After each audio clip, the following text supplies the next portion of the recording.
ہاللیلویہ۔ خداوند کی شکر گزاری کرتے کہ آج ہم خداوند کے پاگھر میں جناب مقدس سیموئیل کی دوسری کتاب اور اس کا پہلا باب اور اس کی 11ویں آیت سے لے کر 13ویں آیت کے آخر تک خداوند کے پاک کلام میں سے پڑھیں گے۔ لکھا ہے، تب داؤد نے اپنے کپڑوں کو پکڑ کر ان کو پھاڑ ڈالا اور اس کے ساتھ کے سب آدمیوں نے بھی ایسا ہی کیا، اور وہ ساؤل اور اس کے بیٹے یونتن اور خداوند کے لوگ اور اسرائیل کے گھرانے کے لیے نوحہ کرنے اور رونے لگے، اور شام تک روزہ رکھا، اس لیے کہ وہ تلوار سے مارے گئے تھے۔ خداوند کے پاک کلام کے پڑھے اور سنے جانے پر خداوند کی برکت ہو، آمین۔ عزیز سامعین، عزیز خدا کے لوگوں، ابھی جو خداوند کے پاک کلام سے یہ حوالہ پڑھا، یہاں پر ہمیں روزے کا ذکر ملتا ہے، اور یہ روزے کا ذکر اس طرح ہے کہ جب ساؤل بادشاہ اور اس کا بیٹا یونتن میدان جنگ میں املاکیوں کے ہاتھ سے مارا گیا، تو جب اس بات کا علم جناب مقدس داؤد کو ہوا تو اس نے کیا کیا، اپنے کپڑوں کو پھاڑا اور ساری قوم کے ساتھ مل کر خدا کے حضور روزہ رکھا۔ اور یہ روزہ اسپیشلی اسرائیل کے ایک گھرانہ جو کہ تلوار سے مارا گیا، اس کے دکھ کے سبب سے یہ روزہ رکھا۔ اور میرے عزیزو، یہ روزہ بڑا اس میں ہمارے لیے ایک سبق ہے کہ ہم اکثر روزہ یہ رکھتے ہیں کہ ہم پر دکھ نہ آئے، ہم پر مصیبت نہ آئے، اور لیکن یہاں تو مصیبت آ چکی ہے، یہاں تو دکھ آ چکا ہے۔ یہ تو آنے کی ابھی کوئی خبر، یہ نہیں کہ خبر ملی ہے، کوئی اس کی پیشن گوئی ہوئی ہے کہ دکھ آنے والا، مصیبت آنے والی ہے تو ہم روزہ رکھیں تو ہم بچ جائیں گے۔ نہیں، یہاں پر مصیبت سے مراد موت آ چکی ہے۔ موت نے جناب مقدس ساؤل کو اور یونتن کو دبوچ لیا، لیکن جب داؤد بادشاہ کو اس بات کا علم ہوا تو اس نے اور اس کے ساری قوم نے روزہ رکھا۔ اور روزہ بیسیکلی اس مقصد کے لیے رکھا گیا کہ خداوند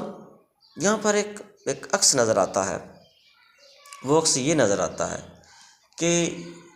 جو بائبل کا ایک کنسیپٹ ہے، بائبل کا ایک تصور ہے کہ تو کیا کرنا، اپنی جان کو دکھ دینا۔ اور یہاں پر جناب مقدس داؤد خود بھی اور اس کی قوم بھی مل کر خداوند کے حضور دکھ میں، خدا کے حضور روزے میں ہے، اور خدا کے حضور گریہ زاری کر رہے ہیں، نوحہ کر رہے ہیں۔ لیکن اگر اس میں سے تھوڑی سی بات اور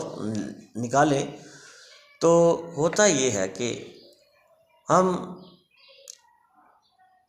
دکھ اس وقت کرتے ہیں جب ہم مصیبت میں ہوتے ہیں یا مصیبت آنے والی ہوتی ہے، لیکن جناب مقدس داؤد نے اپنے آپ کو دکھ میں اسی لیے ڈالا، اور اسی لیے روزے کی حالت میں نوحہ کیا کہ شاید ہو سکتا ہے کہ ہمارا خدا جو ہے ہم سے ناراض ہے، شاید ہو سکتا ہے ہمارا خدا ہم سے خوش نہیں، یا ہو سکتا ہے ہمارے خدا کی کیا مرضی ہے۔ لیکن یہاں پر جناب مقدس داؤد نے ساری باتوں کو سلجھانے کے لیے، جو اس کے خیال میں تھی، ساری باتوں کو بہتر کرنے کے لیے یہ جانا کہ اتنا بڑا سانحہ، اتنا بڑا صدمہ قوم بنی اسرائیل کے ساتھ ہوا، اتنی بڑی مصیبت قوم بنی اسرائیل پر آئی کہ بہت بڑے جنگجو مرد ساؤل بادشاہ اور یونتن جو تھے وہ اس دنیا میں نہ رہے، ہلاک ہو گئے۔ تو اس بات کو جناب مقدس داؤد نے بڑی سنجیدگی سے لیا اور خدا کے حضور روزہ رکھا۔ تو اس پیغام میں سے ہمارے لیے یہ پیغام ہے کہ کبھی کبھی ہماری زندگی میں جب بہت بڑی مصیبتیں آتی ہیں تو ہم بجائے خدا کی عبادت کرنے کی جگہ ہم خدا کے ساتھ رابطے میں نہیں رہتے، خدا کے ساتھ خدا کی قربت میں نہیں رہتے، خدا کی عبادت میں وقت نہیں گزارتے، بلکہ ہم خدا سے دور چلے جاتے ہیں اور گمراہی میں چلے جاتے ہیں، اور گمراہی میں صرف رونا دھونا اور ماتم اور غم ہی غم۔ لیکن ہمیں جب مصیبت آئے تو ہمیں صرف غم ہی غم کو نہیں مد نظر رکھنا، بلکہ خدا کو اور اس کی عبادت کو بھی مد نظر رکھنا ہے، کیونکہ ہماری بائبل ہمیں یہ سکھاتی ہے، خدا کا کلام ہمیں یہ سکھاتا ہے کہ دکھ میں سکھ میں ہم اپنے خدا کی شکر گزاری کریں۔ تو میرے عزیزو، ان روزوں کے ایام میں آپ اور میں اور ہمیں بائبل یہ سبق دیتی ہے کہ ہم ہر حالات میں خداوند کی شکر گزاری کریں۔ اگر ہمارا خدا ہمیں دے تو بھی شکر گزاری، اگر نہ دے تو بھی خداوند کی شکر گزاری کریں۔ اور ہمیں روزہ جو ہے یہ خدا کے ساتھ مصیبتوں میں زور بخشتا ہے، ہمارے ایمان کو مضبوطی بخشتا ہے اور ہمارے ایمان کی اصلاح کرتا ہے۔ تو روزہ ہم ایک برکت ہے، روزہ ایک بحالی ہے، روزہ ایک خدا کے ساتھ رشتے کو مضبوط کرنے کا بہت بڑا سبب ہے۔ تو ہم سب بائبل مقدس کی اس تعلیمات پر عمل کریں اور بڑے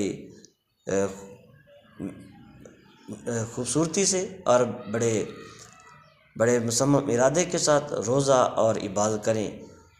ہمارا خدا ہمیں ضرور اس کا اجر دے گا اور ہمارا خدا ہم سے راضی ہوگا۔ تو خداوند آپ کو برکت دے، آمین۔